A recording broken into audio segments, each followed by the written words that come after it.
2021 നിയമസഭാ തെരഞ്ഞെടുപ്പിൽ തൃശൂരിലെ 13-ൽ 12 മണ്ഡലങ്ങളും ഇടത്തോട്ടാണ് ചാഞ്ഞത്.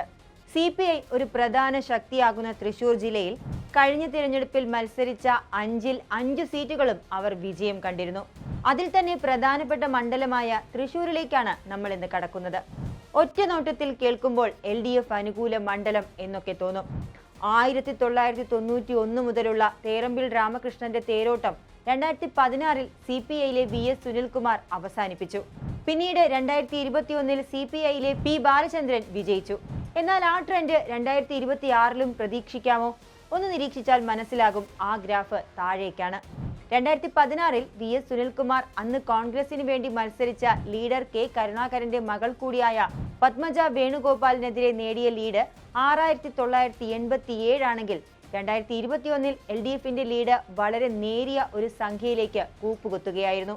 P ബാലചന്ദ്രൻ പത്മജ വേണുഗോപാലിനെതിരെ നേടിയ ലീഡ് വെറും 946 വോട്ടുകൾ മാത്രമാണ്. ഇടതുതരംഗം ആഞ്ഞടിച്ച തിരഞ്ഞെടുപ്പായിരുന്നു ആ വർഷത്തേത് എന്നുള്ളത് കൂടി ഓർക്കണം. CPIയുടെ ഈ താഴോട്ടുള്ള ഗ്രാഫിന് മണ്ഡലത്തിലെ BJPയുടെ വളർച്ചയ്ക്ക് ഒരു പ്രധാന പങ്കുണ്ട് എന്നതുകൂടി ഈ അവസരത്തിൽ നാം ഓർക്കണം.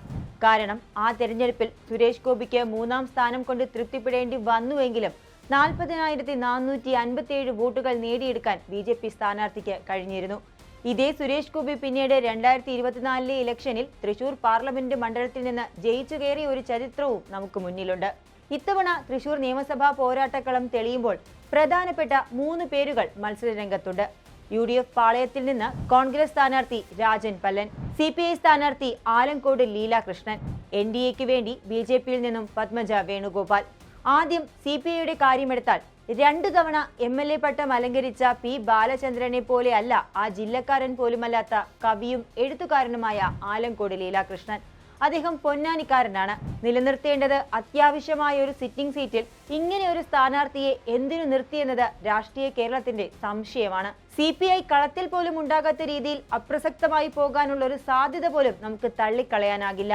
ഇനി കോൺഗ്രസിലേക്ക് വന്നാൽ തൃശൂർ ജില്ലക്കാർക്ക് സുപരിചിതമായൊരു പേരാണ് തൃശൂർ മുൻ മേയർ കൂടിയായിരുന്ന രാജൻ പല്ലൻ.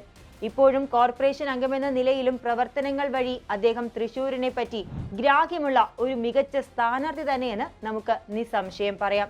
ഇനി BJP രംഗത്തിറക്കുന്നതോ പത്മജ വേണുഗോപാലിനെ.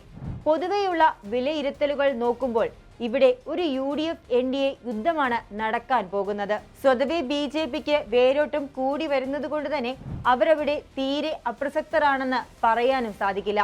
എന്നാൽ CPIയുടെ ശക്തമായ പോരാട്ടത്തിന്റെ അഭാവം അവരുടെ സ്വാധീനം വർദ്ധിപ്പിക്കുമെന്നും കരുതാം.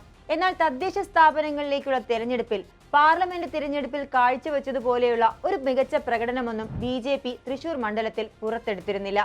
UDF തൃശൂർ കോർപ്പറേഷനിൽ നല്ല മുന്നേറ്റം കാഴ്ചവെച്ചപ്പോൾ ഗ്രാമപഞ്ചായത്തുകളിലടക്കം ഇടതു മുന്നേറ്റം കാണാമായിരുന്നു. BJPക്ക് പ്രത്യേകിച്ച് ഗുണമൊന്നും നേടാനായതുമില്ല. ആകെ തദ്ദേശ തെരഞ്ഞെടുപ്പ് മണ്ഡലത്തിൽ ലഭിച്ച വോട്ടുകളുടെ കണക്കെടുത്താൽ UDF ആണ് ലീഡ് ചെയ്യുന്നത്. 9,966 വോട്ടുകളോടെ അവർ അവിടെ 1-ാം സ്ഥാനത്ത് നിൽക്കുന്നുണ്ട്.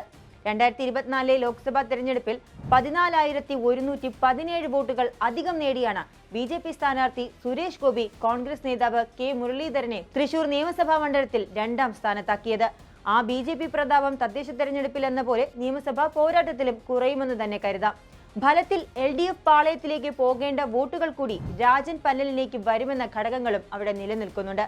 കാരണം ആലങ്കോട് ലീലാകൃഷ്ണൻ പോലെ ഒരു സ്ഥാനാർത്ഥി എത്തുമ്പോൾ അവിടെ CPI മത്സര ചിത്രത്തിൽ ഇല്ലാതാകുന്നു എന്ന സംശയം ജനങ്ങൾക്കിടയിൽ ഉടലെടുക്കുകയും സ്വാഭാവികമായി ഇടതുപക്ഷത്തേക്ക് ഒഴുകേണ്ട അനുഭാവ വോട്ടുകൾ, പ്രത്യേകിച്ച് മതേതര ചിന്ത പുലർത്തുന്നവരുടേത് കോൺഗ്രസിലേക്ക് തന്നെ വരാനാണ് സാധ്യത.